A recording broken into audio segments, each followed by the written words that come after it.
I have on my hair now all these little areas blocked out. So if you can see on my portrait here, I have all these areas where there's some highlights and some lowlights and midtones and all sorts of things going on. So I ended up drawing in some of those chunky areas. And now what I'm going to do is start shading. Instead of like on that video doing each individual strand, which you can do, but to do it a quicker way, what I tend to do is first start kind of coloring in the areas. Oops, I should probably erase some of my grid here because I don't want to have to get stuck trying to erase after I did some drawing here. In my part here, it's very dark. So right now I have that blocked out, and I'm coloring in the direction that my hair is going. That's one important thing to do when you're doing the hair, is always look to see the direction that the hair is going. So you're almost coloring in a contour format.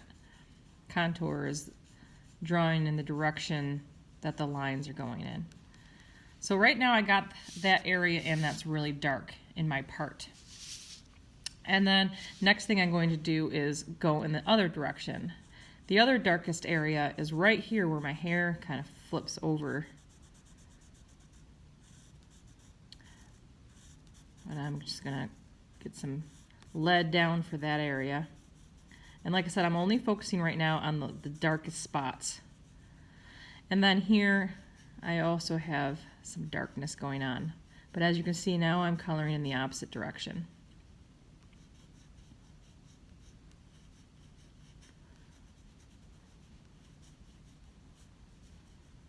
Okay, so then what I'm going to do is take my blending stump, smooth that in.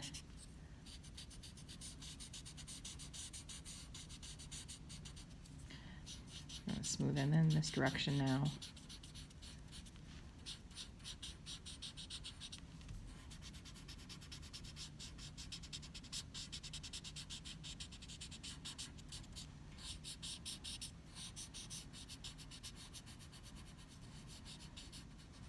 Okay, so now once I got that in there, now what I'm going to do is start taking my pencil,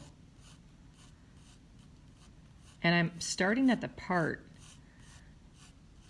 and I'm drawing in lines.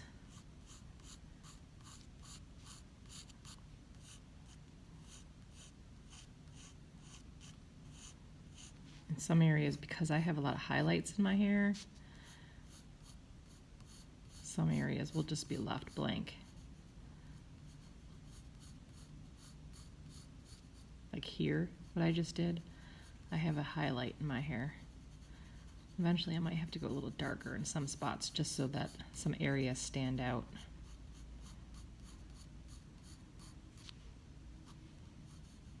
To make some highlights stand out, it's really good to like leave an area blank so the white pulls through, but on either side of it, you want to color in a little darker so then that highlight stands out more. Sometimes I might have to take the back of my eraser and erase. Sometimes your eraser ends up becoming a drawing tool. I use my eraser a lot when it comes to doing some highlights, especially in the hair area. So I'm just working with just this direction that my hair is going in, leaving some areas, and you don't have to get it exact. Like, I would highly recommend you just don't follow exactly every little tiny hair.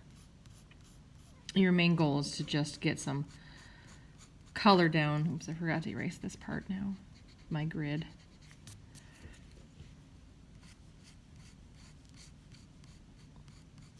And I might just kind of shade some of that in.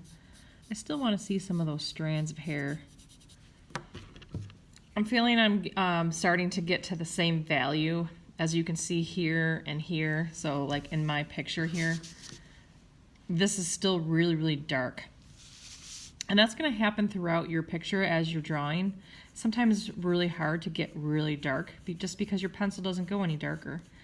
But I have something called an ebony pencil, which later on, once you get all your shading down and everything seems like it's done, I'm going to have you go back in with the ebony pencil, and you're going to end up darkening in some of those areas just to even make them pop even more. Because if I start trying to darken with my pencil, see how it just kind of seems like it just ends up being like that same shade anyways. And I really want to get like a darker value to make some of those areas have some nice contrast between the dark and the light.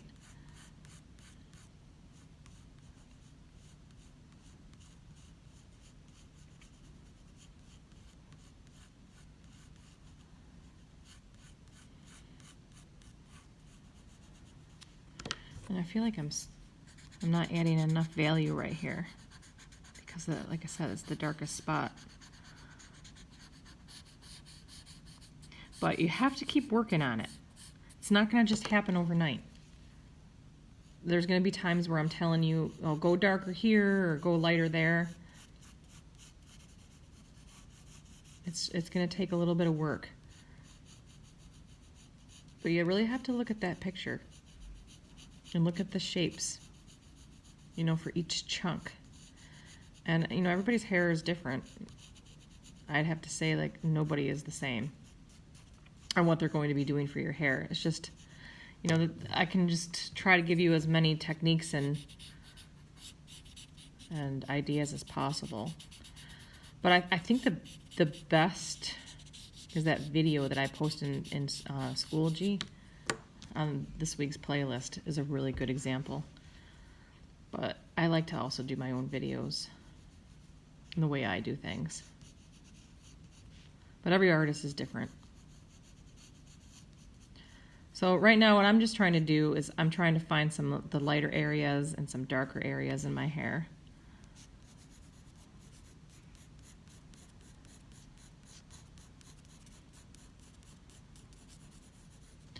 And in here, where I just applied some of this lead, there are some highlights. So that's when I'll go back in and use my little eraser and maybe just draw those in.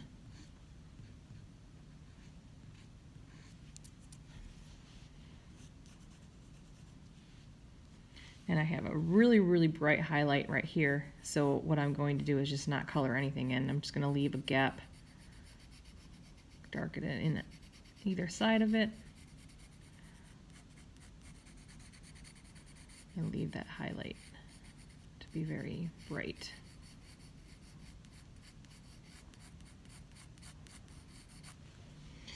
So eventually it'll come together. Like I said, as you can see, I've only gotten a little chunk done. It's going to take a while. But it's art. It doesn't happen in minutes. It takes time. That's why it's been taking us weeks to do this.